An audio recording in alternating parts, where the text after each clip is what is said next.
तळपत्या उन्हात इंदापूरला बाळासाहेब थोरातांच्या ओळखीच्या पटांगणात जमलेले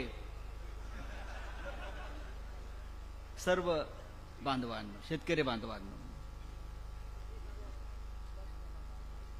आपण बराच वेळ इथे बसलेला आहात, थांबलेला आहात, ऊन तळपताय. आम्हाला बाळासाहेब ठाकरे नेहमी सांगायचे, लोक जेव्हा उन्हात बसलेले असतील तेव्हा त्यांचा जास्त अंत पाहू नका. पण आपण इथे एका विचारानं बसलेला आहात, एका भूमिकेतून बसलेला आहात. आणि मला आनंद आहे की इंदापूरला सुप्रियाताईच्या प्रचारासाठी मला इथे येता आलं.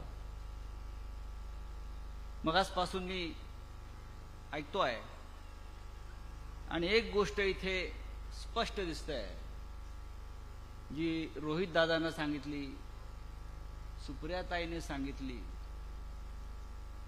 पायाखालची वाळू सरकली की माणूस दहशतवादाचा मार्ग स्वीकारतो. माणूस घाबरला, समोरचा पराभवाची भीती वाटायला लागली, लोक आपल्याला स्वीकारणार नाहीत याचं भय वाटायला लागलं की मग तो मोदीचा मार्ग सुरू होतो, की धमक्या द्यायच्या, पोलिसांचा वापर करायचा. बरं, धमक्या कशा देतात आम्हाला माहिती आहे, आम्ही आयुष्यभर धमक्या देतच आलेलो आहोत. तुम्हाला धमक्या नवीन असतील, आम्ही धमक्या घेतो सुद्धा, धमक्या देतो सुद्धा. त्याच्यामुळे धमक्या वगैरे हा जो प्रकार सुद्धा या भागात चाललेला आहे,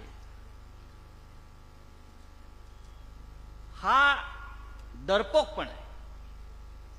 आणि धमक्या समोर येऊन कोणी देत नाही. धमक्या नेहमी फोनवर दिल्या जातात, आवाज बदलून. पण महाराष्ट्राला असे आवाज बदलून धमक्या देणाऱ्यांची आता काळजी नाही. तुमचं अस्तित्व फार थोडं आहे. तुम्ही बारामतीत धमक्या द्याल, पण तुम्हाला मुंबईत यायचं हे लक्षात ठेवा.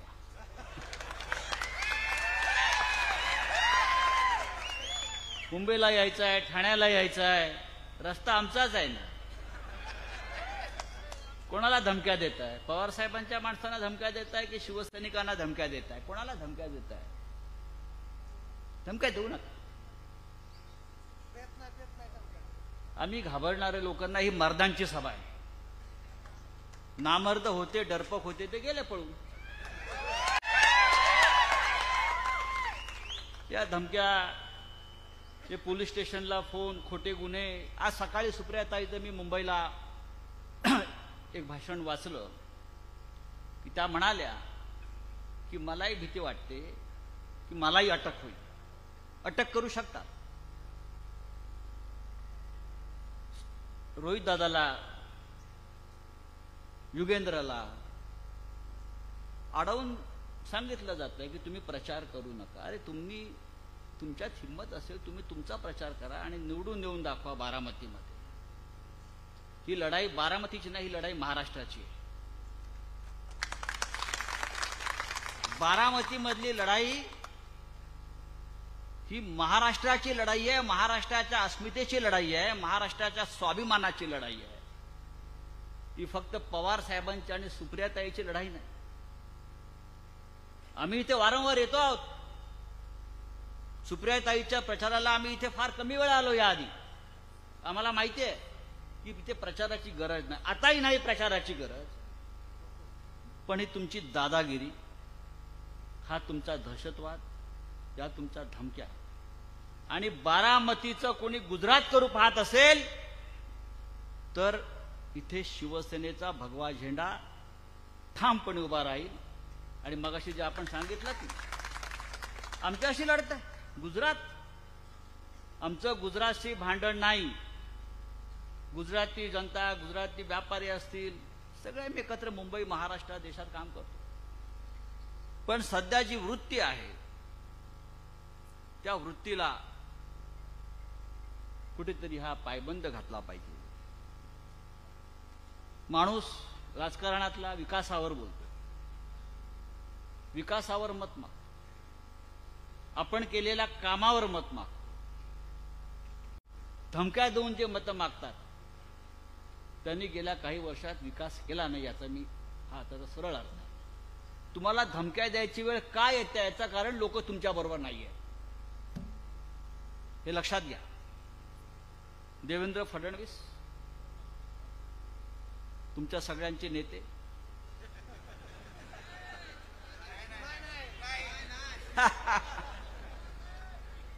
देवेंद्र फडणवीस हे परवा काय म्हणाले, मी पुन्हा आलो आणि कसा आलो तर दोन पक्ष फोडून आलो. काय क्वालिफिकेशन? राजकारणातला माणूस सांगतो मी रस्ते केले, मी इमारती बांधल्या, मी इस्पितळं बांधली, मी लोकांना शिक्षण दिलं, मी लोकांना आरोग्यविषयक सुविधा दिल्या, बरं का, मी लोकांचं जीवनमान उंचावलं आणि म्हणून मी राजकारणामध्ये आहे.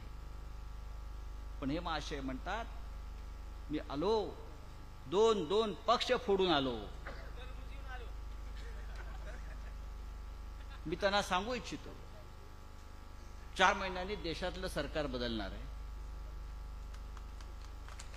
आमची गॅरंटी आहे, महाराष्ट्रात तुम्ही आणि केंद्रात मोदी नसेल, सत्ता आमच्याकडे असेल.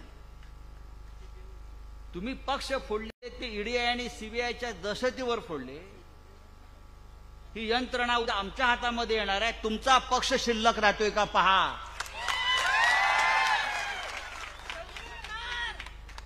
काय फुटणार लक्षात ठेवा. आमचे मित्र इथे हर्षवर्धन पाटील साहेब आहेत. मगाशी बाळासाहेब थोरातांना त्यांची आठवण झाली. त्यांना शांत झोप लागते, पण मला वाटत नाही गेल्या काही दिवसापासून ते शांत झोपले असतील. त्यांना शांत झोप लागू द्या अशी मी प्रार्थना करतो. पण जर त्यांना स्वाभिमान असेल, जर मराठी म्हणून अस्मिता असेल, जर या महाराष्ट्रावर प्रेम असेल, तर या महाराष्ट्राच्या अस्मितेला आग लावण्याचा प्रयत्न सुरू असताना कोणत्याही मराठी नेत्यानं आणि मराठी माणसानं शांत झोपू नये अशा प्रकारचं वातावरण. जो आज शांतपणे झोपला तो महाराष्ट्राचा दुश्मन आहे. महाराष्ट्राला आग लावण्याचा प्रयत्न सुरू आहे, महाराष्ट्राच्या अस्मितेला चूड लावण्याचा प्रयत्न आहे. आणि तुम्हाला जर शांत झोप लागत असेल अशा परिस्थितीमध्ये मला असं वाटतं तुम्ही या मातीतले मराठी माणूस म्हणून सांगायला लायक नाही. म्हणून माझं त्यांना आव्हान आहे, उतरा मैदानात. या महाराष्ट्रासाठी, या मराठी अस्मितेसाठी. त्यांच्या मनातली अस्वस्थता अलीकडे आम्हाला जाणवते. त्यांच्या जीवनातली शांतता भारतीय जनता पक्षानंच खतम करून टाकलेली आहे. हा पक्ष कोणालाही शांत आणि सुखी झोप लागू देणार नाही. फक्त दोघांनाच झोप लागते शांतपणे, दिल्लीमध्ये. आणि पुढल्या काही काळामध्ये ह्यांना आपण गुजरातला पाठवू, तिथे शांतपणे झोपा. नाहीतर जिथे केजरीवाल गेले, जिथे हेमंत सोरेन गेले, ज्या तुरुंगात आम्हाला ठेवलं त्या तुरुंगात तुम्हाला शांत झोप लागेल, ही आम्ही तुम्हाला गॅरंटी देतो. शेतकऱ्यांचा प्रश्न, कष्टकऱ्यांच्या प्रश्नावरती मगासपासून आपण बोलतो आहोत. पवार साहेब बोलतील, सुप्रियाताई बोलल्या. हा तरुण कार्यकर्ता गळ्यामध्ये कांद्याचं माळ आणि दुधाचं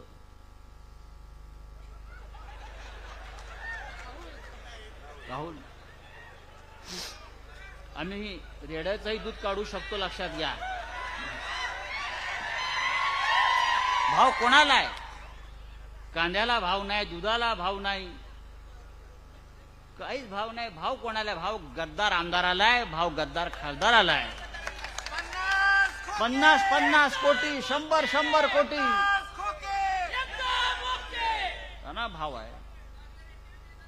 आणि आमच्या कांद्याला भाव नाही, आमच्या कष्टकऱ्याच्या मालाला भाव नाही. मोदींनी काय सांगितलं होतं 2014 साली?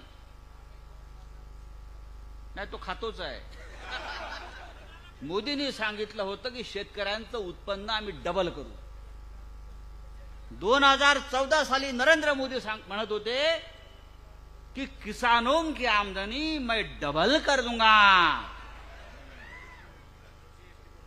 मी असं म्हणतो आम्हाला ते अच्छे दिन नको आहेत. 2014च्या आधीचे अच्छे दिन आम्हाला परत द्या.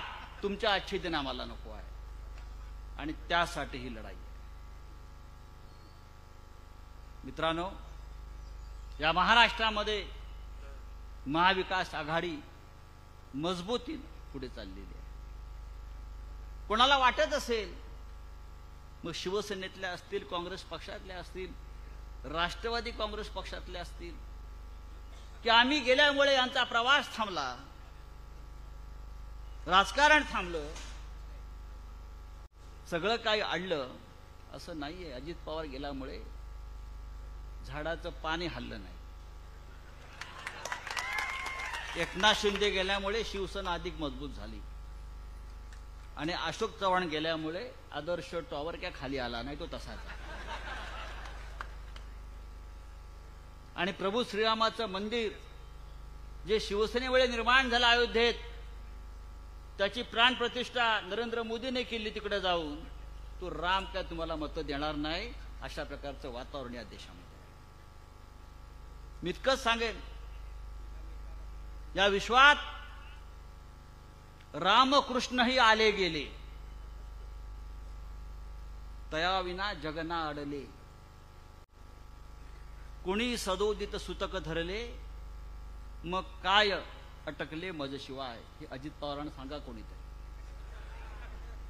तुमच्याशिवाय ही बारामती अडलेली नाही, हा महाराष्ट्र अडलेला नाही. पण यापुढे जे सोडून गेले महाविकास आघाडीतून, त्यांच्या जीवनामध्ये आणि त्यांच्या राजकारणामध्ये ही जनता अडथळे आणल्याशिवाय राहणार नाही. तेव्हा एक निर्णय आपण घेतला पाहिजे रोहित. जे गेले ते गेले, त्यांच्याशिवाय आपण पुढे निघालेलो आहोत. त्यांच्याशिवाय ही जनता आपल्या पाठीशी आहे. आणि या जनतेला आता आपल्याला पुन्हा फसवायचं नाही. शेतकऱ्यांची संपूर्ण जबाबदारी महाविकास आघाडी असताना या सरकारने घेतली. आज या देशाला कृषी मंत्री कोणतो माहित नाही. आज हे लोकांना वाटतं पवार साहेबच कृषी मंत्री आहेत. राज्याचे देशाला कृषी मंत्री आहे का?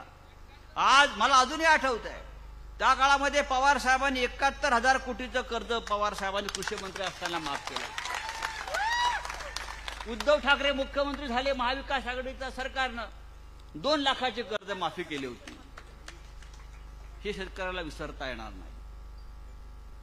या बारामतीमध्ये ही लढाई जी आपण करतो आहोत, मगाशी म्हणालो, ही महाराष्ट्राच्या अस्मितेची लढाई आहे. एकेकाळी आम्ही सांगत होतो, सेनापती बापटाने सांगितलं होतं, महाराष्ट्र मेला तर राष्ट्र मेले, मराठा विना राष्ट्र गाडा न चाले. खरा वीरवैरी पराधीनतेचा, महाराष्ट्र आधार या भारताचा. या भारताचा आधार या बारामतीमध्ये शरद पवार साहेबांच्या रूपानं कायम उभा आहे. म्हणून हा महाराष्ट्र आणि या देश आज अभिमानानं महाराष्ट्राची ओळख सांगतोय. ही ओळख आपण ठेवली पाहिजे. आणि महाराष्ट्रामध्ये प्रत्येक जागा महाविकास आघाडी जिंकेल, 48. पण या सगळ्यात पहिल्या क्रमांकावर बारामती आणि सुप्रियाताई असायलाच पाहिजे. आणि असेल अशा मी शुभेच्छा देतो आणि आपली रजा घेतो. जय हिंद, जय महाराष्ट्र.